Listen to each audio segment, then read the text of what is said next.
Hello student, in this video we are going to discuss the important questions comes for cost account subject 2024.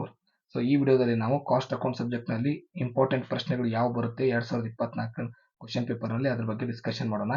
First 2 marks ಗೆ ಕೇಳುವಂತ theory ಪ್ರಶ್ನೆಗಳು: what is job costing, what is marginal costing, what is process costing, what is operating costing, what is profit reconciliation statement, state 2 features of output costing, state 4 example of output costing industry, name 4 items charged only in financial accounting. So these are the main important questions for 2 marks theory.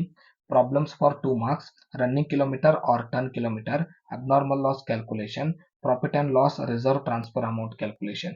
So these 3 problems relates to 2 marks calculations.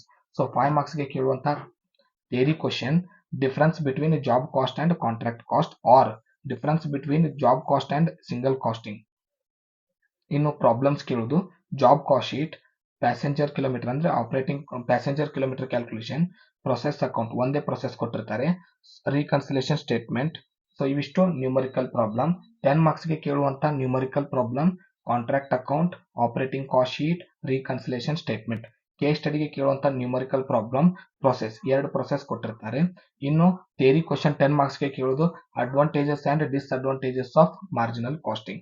So these questions will comes for your 2024 question paper. Thank you.